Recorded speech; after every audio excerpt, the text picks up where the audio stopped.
lesson here. My illness is not taboo, nor is it a sign of weakness. But see, I tend to not seek treatment because I've been sworn to secrecy. Because what happens in this house stays in this house. And unbeknownst to our mothers who have subconsciously hindered the desire to seek help for our troubles, we struggle with distorted images of ourselves because mental health issues aren't taken to heart. And of the 17 to 20 million Americans that seek therapy, I am one of 4% that will never take part. No, I have never been to war per your definition of the term, but I am a black woman who suffers from post-traumatic stress from having to bear witness to the judicial lynching of my people in this 21st century. I have watched little black boys laying puddles of their own blood uncovered. I have watched women of my likeness be murdered.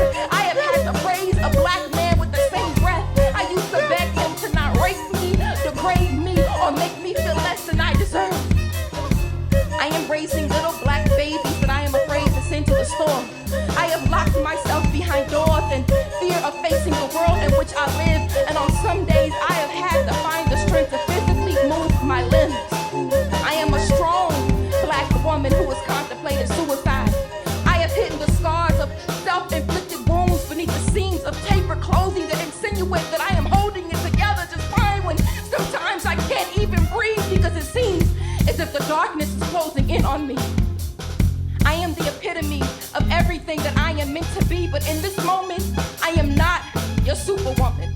I am not the definition of strength. My resiliency has gone astray, and I cannot stay where you tend to try and keep me, and it is okay for me not to always be okay, because I am not your fucking superwoman.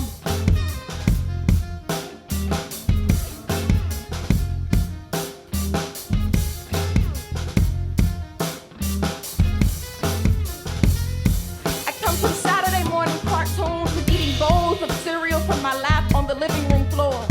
I come from sitting Indian style adjacent to the couch, my mother's thighs serving as armrests, her fingertips soothing my scalp with olive oil. I come from sharing a two-little room with both my sisters, the white iron day bed tucked away in a corner across from the oversized bunk bed with mismatched sheet sets. I come from free lunch in white boxes on blankets in the hood and bartering an extra cookie for my juice. I come from dances at the community center where entry was just the cost of a canned good. I come from sloppy joes on white bread and Kool-Aid with either too much or too little sugar. I come from breaking food stamp dollar bills for loose change at the corner store. I come from we didn't even know that this was poor. I come from red brick buildings and lawns made of dirt because the grass refused to grow. I come from a father whose face I didn't see until I was 26 years old. I come from the color red and its vibrancy, representing both sensuality and strength. I come from a white woman raising little black children. I come from my racist grandfather. I come from my grandmother and her willingness to leave behind the only man she had ever known.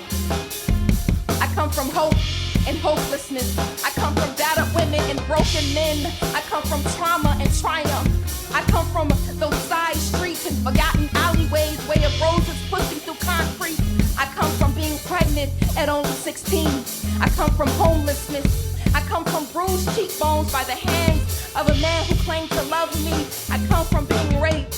I come from poverty-stricken neighborhoods enriched with culture. I come from take cover at the sound of bullets. I come from getting lost in the sound of music. I come from books and creativity. I come from being told I'd amount to nothing.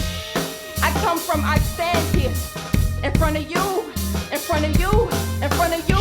It's everything that I come from.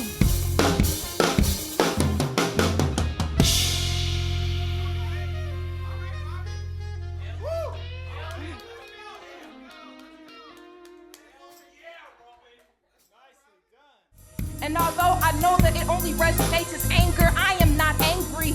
My style is not the representation of an angry black woman. I have been misidentified, and the stigma that society has placed upon my sisters and I is unforgiving and relentless.